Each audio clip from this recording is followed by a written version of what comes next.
আসসালামু আলাইকুম। এখন শুনবেন সংবাদ শিরোনাম। তেহরানে বড় পরিসরে চলছে ইসরায়েল যুক্তরাষ্ট্রের অভিযান। টার্গেট সরকারি অবকাঠামো, পাল্টা হামলায় মিত্র দেশের মার্কিন ঘাঁটি ও রাডার। বিশ্ববাজারে হু হু করে বাড়ছে জ্বালানি তেলের দাম। ব্যারেল এখন $92 বেশি। দেশের পাম্পগুলোতে ক্রেতাদের বাড়তি চাপ সামাল দিতে হিমশিম। সংসদের পুরনো খারাপ সংস্কৃতি থেকে বেরিয়ে আসতে চায় বিএনপি। জনপ্রত্যাশা পূরণে নতুন এমপিদের দক্ষতা তৈরির লক্ষ্যে চলছে প্রশিক্ষণ। সশস্ত্র বাহিনীকে ব্যারাকে ফেরানোর পক্ষে নিরাপত্তা বিশ্লেষকরা। দীর্ঘদিন বাইরে থাকলে সামরিক ও সিভিল দুই প্রশাসনই হয় ক্ষতি। এতক্ষণ শুনছিলেন সংবাদ শিরোনাম। এখন শুনবেন বিস্তারিত। ইরানের অব্যাহত হামলায় বাংকারে আশ্রয় নিচ্ছে লাখ লাখ ইসরায়েলি। শনিবার রাত থেকে ইসরায়েলি ভূখণ্ড লক্ষ্য করে ক্ষেপণাস্ত্র হামলার পরিধি বৃদ্ধি করেছে ইরান। তেল আবিব, হাইফা সহ বিভিন্ন অঞ্চলে বসবাসরত ইসরায়েলিরা ছুটছে নিরাপদ আশ্রয়ের খোঁজে। এদিকে আরব দেশগুলোয় অবস্থিত মার্কিন ঘাঁটি লক্ষ্য করে নতুন ধরনের মিসাইল ছুড়েছে ইরান। বাহরাইন, কাতার, সৌদি আরবের দাবি আকাশ প্রতিরক্ষা ব্যবস্থা ব্যবহার করে ধ্বংস করা হয়েছে বেশ কিছু মিসাইল। ইরানি মিসাইল আঘাত হানতেই ভয় আতঙ্কে ছুটোছুটি ইসরায়েলিদের। যে যেভাবে পারছে ছুটছে নিরাপদ আশ্রয়ের খোঁজে।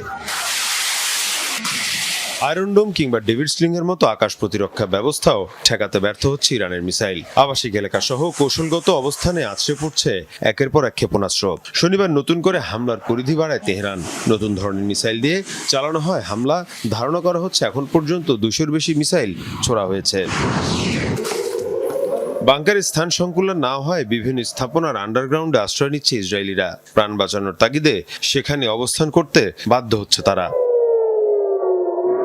এদিকে শুক্রবারের ব্যাপক ক্ষয়ক্ষতির পর শনিবারও বিস্ফোরণ হয়েছে জেরুজালেমে। এর পাশাপাশি তেল আবিব এবং হাইফাতেও আঘাত হানে মিসাইল। শুধু ইসরায়েলি নয়, আরব দেশগুলো থাকা মার্কিন ঘাঁটি লক্ষ্য করেও হামলা জোরদার করেছে ইরান। আরব দেশগুলোর মধ্যে সবচেয়ে বড় হামলা হয়েছে ইরাকে। টার্গেট করা হয় একাধিক তেল ক্ষেত্র। বসরায় যুক্তরাষ্ট্র সহ বিভিন্ন বিদেশি তেল কোম্পানির কর্মীদের আবাসিক স্থাপনা লক্ষ্য করে হামলা হয়। ধ্বংস করা হয়েছে সংযুক্ত আরব আমিরাত ও জর্ডানে থার্ড রাডার। কাতারের মার্কিন ঘাঁটিতে থাকা FS-132 রাডার ক্ষতিগ্রস্ত হয়েছে ইরানের হামলায়। ইরান যুদ্ধের প্রভাবে আন্তর্জাতিক বাজারে হু হু করে বাড়ছে অপরিশোধিত তেলের দাম। শুক্রবার বিশ্ববাজারে ব্যারেল প্রতি $92 ছাড়িয়েছে অপরিশোধিত তেলের দাম, যা সপ্তাহের ব্যবধানে বেড়েছে প্রায় 30%। উপসাগরীয় অঞ্চলে মার্কিন ইসরায়েল হামলা এবং ইরানের পাল্টা প্রতিশোধে বিশ্বজুড়ে টালমাটাল জ্বালানি ও গণপরিবহন খাত।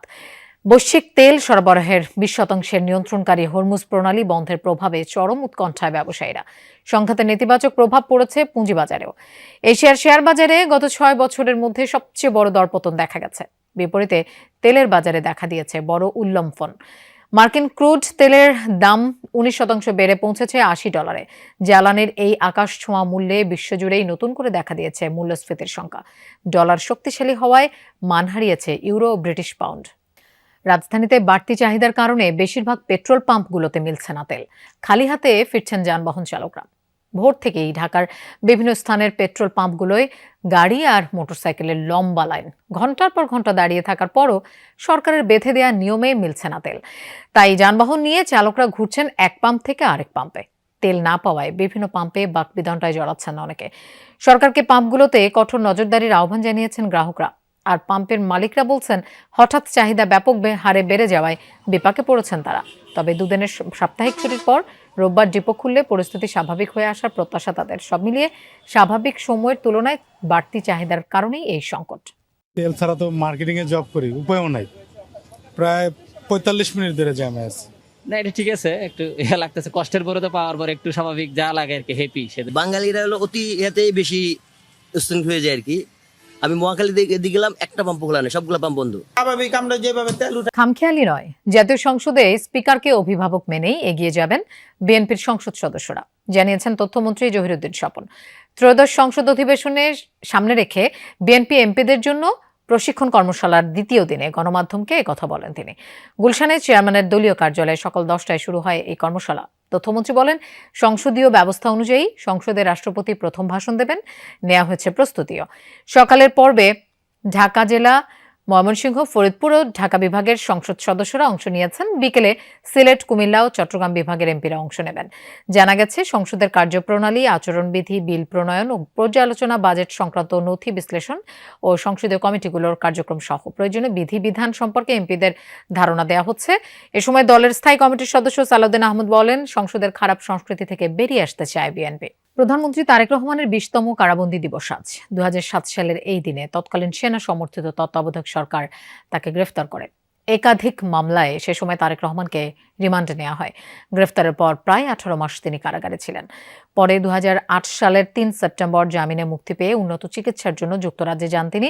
111 সরকারের ধারাবাহিকতায় স্বৈরাচার নিজেদের দক্ষতা বৃদ্ধি ও সিভিল প্রশাসনের সক্ষমতার স্বার্থে সশস্ত্র বাহিনীর স্ব ইউনিটে ফিরে যাওয়া উচিত বলে মনে করেন নিরাপত্তা বিশ্লেষকরা।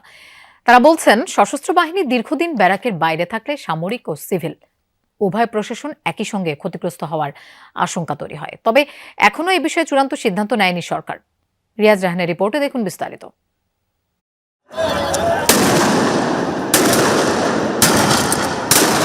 উত্তাল জুলাই 2024। একদিকে ছাত্র জনতা, অপরদিকে তৎকালীন সরকার ও আইনশৃঙ্খলা বাহিনী। রক্তক্ষয়ী এমন সংঘাতের দিনে ইনেট টু সিভিল পাওয়ার বা সাংবিধানিক ক্ষমতা বলে সশস্ত্র বাহিনী মোতায়েন করে সরকার। রুটিন করে প্রায় 30,000 সদস্য দায়িত্ব পালন করে সারা দেশে। ছাত্র জনতার গণ অভ্যুত্থানের পর ভেঙে পড়া আইনশৃঙ্খলা পরিস্থিতি পুরোটাই সামাল দেয় সশস্ত্র বাহিনী। অন্তর্বর্তী সরকারের প্রায় 1.5 বছরের মাথায় অনুষ্ঠিত ত্রয়োদশ জাতীয় সংসদ নির্বাচন কোনো ধরনের প্রাণহানি ছাড়াই অনুষ্ঠিত হয়, যাতে সবচেয়ে বড় ভূমিকা ছিল সশস্ত্র বাহিনীর। নিরাপত্তা বিশ্লেষকরা বলছেন, দেশের অভ্যন্তরীণ আইনশৃঙ্খলার উন্নতিতে যেমন দারুণ ভূমিকা আছে সশস্ত্র বাহিনীর, তেমনি দীর্ঘ সময় সিভিল প্রশাসনের সঙ্গে মোতায়েন থাকলে সামরিক ও সিভিল দুপক্ষই ক্ষতিগ্রস্ত হয় সমানভাবে। আইন শৃঙ্খলা পরিস্থিতি সিভিল প্রশাসনকে দিয়ে উন্নয়ন ঘটাতে হবে। দেখুন, একটা দেশ মাসের পর মাস, বছরের পর বছর তো সশস্ত্র বাহিনীকে আইন শৃঙ্খলা উদ্ধারের দায়িত্ব দিয়ে থাকতে পারে না। প্রতিরক্ষা বাহিনীর প্রয়োজন হলো রাষ্ট্রের প্রতিরক্ষা, এবং আমাদের প্রতিরক্ষা বাহিনী খুব বেশি বড়ও না।